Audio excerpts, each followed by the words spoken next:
Everybody. This is a video about our Lab 3.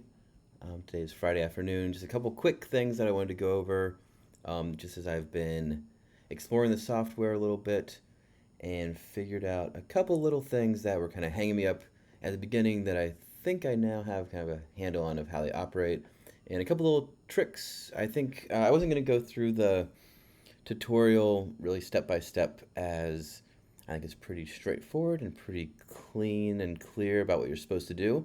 Um, but a couple things I think I've learned just in the past few days that you might find helpful.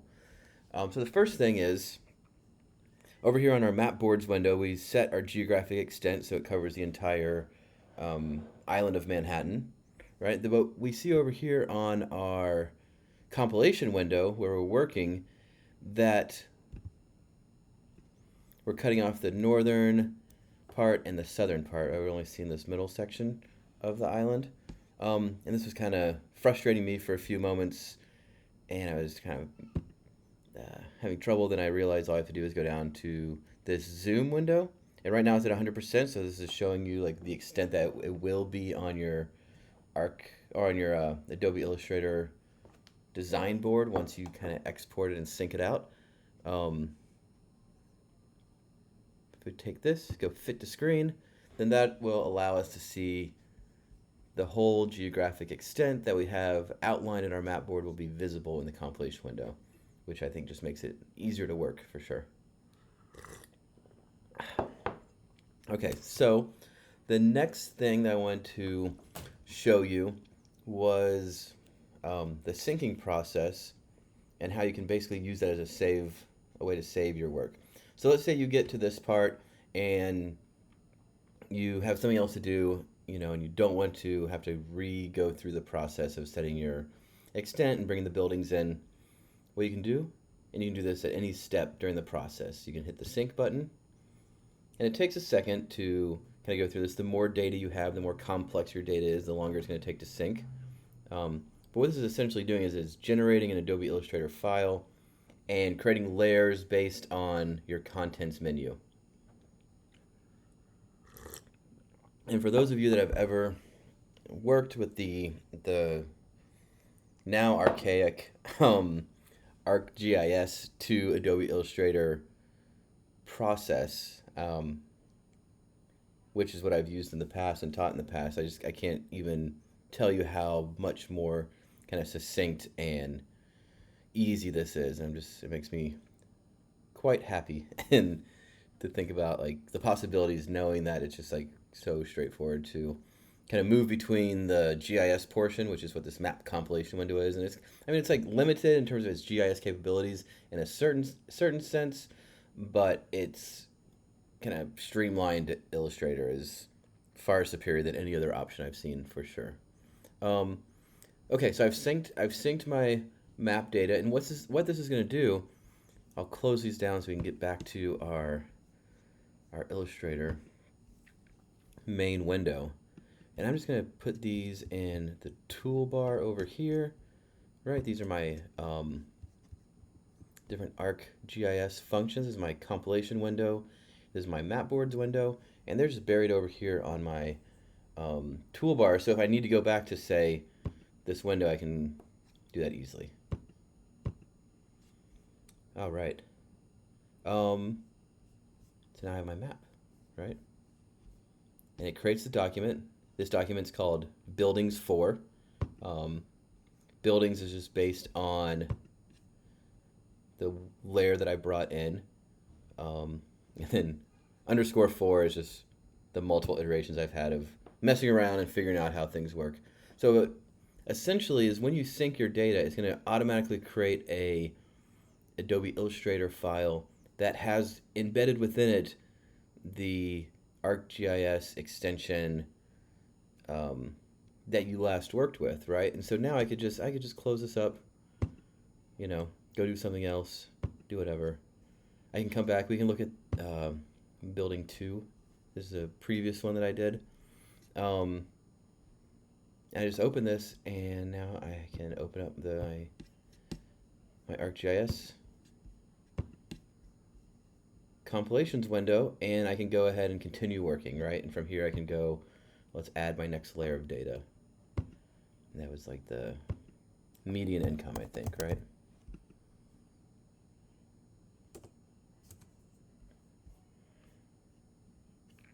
Wherever that is, median income.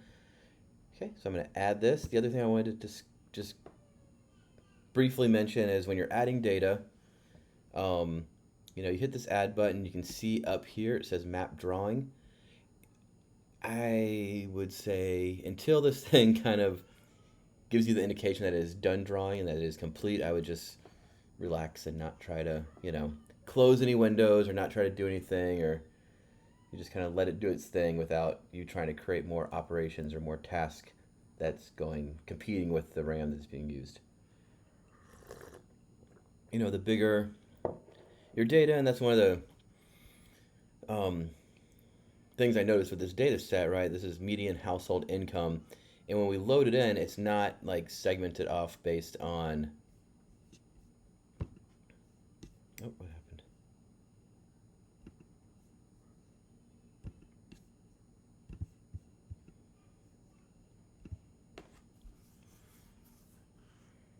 I think we had a bit of an error there. So what I'm going to do is I'm just going to close this. And I'll just reload it. Or I'll go back to 4. It doesn't really matter. Yeah, like I was saying, let's try that again. Add content, add layers.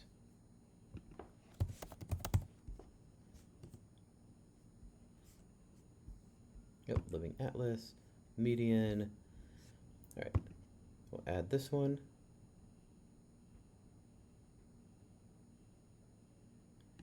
Yeah, you see it over here, drawing. Yeah, and as you guys have noticed, if you've gotten this far, there's just, you're loading up a data set that is like 40,000 polygons that exist at the census block level inside of New York City. So it's kind of like the max size of, well, maybe not the max size, but it's probably as big as any data set we'll be working with this entire semester, to be honest. Like any sort of census data that's broken up at the census block level, which is kind of the smallest census. It's smaller than tracts. You know, you can see just how many individual polygons are within this compilation window, and just kind of what that does to the processing speed. So, like I said, when you load your data, just give it a second to draw it all out, and don't try to hit things. But I would definitely kind of save beforehand, so if something goes wrong, you can just close down, start it back up, and try it again. Okay, so you know, you'll notice up here that you have this warning: one or more layers is not visible. If we look at this here, we can see that, you know, this has all the median household income data at various geographic levels. And looking at the block group here is what it's visualizing. But I mean, it's at county, it's at state, it's at zip code, it's at congressional district. There's all sorts of different census enumeration units is what they're called. That this data that is a continuous data set of median income across the country is like subdivided into these different discrete units. You know, and we don't need, for the purpose of this, we only need block groups, so we can just take these. Any of them that had these warning windows are ones that are not visible at this scale anyway, and then these other ones are turned off. So you have to think about that's why it took so long. Any of these ones that you can see at this scale, it loaded that data in, right, at the state, at the county. So that's why it just took a while to load all those layers in. And we don't need them, so we'll just go highlight all those, delete. We can hit this button here, and this will change our hierarchy so that we have our base map on the bottom, then polygons, then lines, then points. So this will essentially put buildings over on top of the polygon census block level. And now, if we wanted to save again, we could sync. We see this button here, this toggle sync. This is basically just saying these two layers, buildings and your topographic background, those have both been synced already. This one here, the one that layer that you just brought in, has not been synced. So when you hit the sync button, it's only going to sync this layer additionally and add that to your existing your existing Adobe Illustrator file. So before I do that, I want to filter this a little bit because I don't need to load all these layers together. So we can filter this. I think the filter it had in the there's all these different columns of data here. I think the filter it has in the instructions is this one. Median household income is greater. This is just an SQL expression, is greater than, I think it said 100,000. We're going to apply the filter, and that's just going to draw the census blocks where the median income is above $100,000.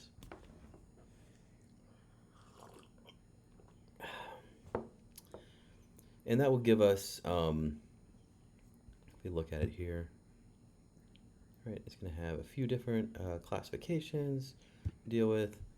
I think on that one, that was the one that was single symbol, yeah. We have a single, and on that we wanted to do change symbol style. We want to have no fill, and I think it's no fill, the outline as this. Right, and so it's just kind of outlining all of the census block groups that have a median income over 100,000. And I'm going to sync this.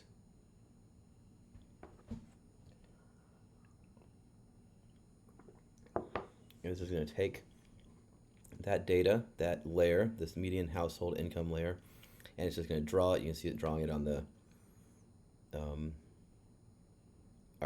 the Adobe Illustrator file behind it. And when you get this successfully synced, design away, exclamation point, that means we're good to go. I'll go ahead and close this up. I need to pin this so it doesn't always have to be dragged. And now we have our new file. It's been saved. Up here you can see there's not an asterisk next to the title. It's been saved. If we go to our layers menu, we can go in here and we can see, the different the different layers from the content or the compilation window, and our extension are all right here, right? Here's our buildings and our background, and this, could use a little cleanup. Go think back to like the previous labs where we've cleaned the Ireland lab where we cleaned up the kind of messy layer file, and just do the same thing, but all your stuff is here. You can see here that I've been messing with it. The little asterisk next to the thing. Save. And then I can close this up and come back to it later if I need to, if I want to mess with my other data.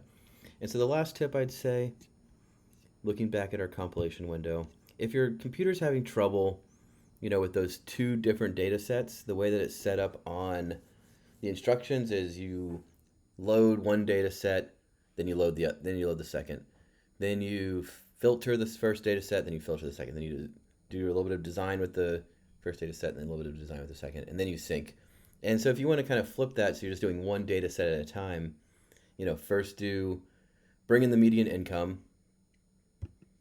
One thing I wanted to point here, to change the name, you just select it, and then you can double click like directly on the type. Command A, median income. And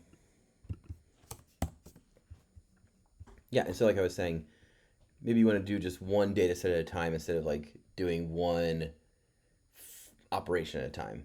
So instead of bringing the data in, both data sets, filtering both data sets, and symbolizing both data sets, maybe you want to bring in the median income, then filter the median income, and then stylize it, and then sync it, and then kind of do the next data set. if that makes sense. So just do it data set by data set rather than operation by operation. Um, so yeah, let me know if you have any questions or if you are stuck. I will be around all weekend, and yeah, you can just um, shoot me an email or throw a question up in the Slack, and I'll get back to you as soon as I can.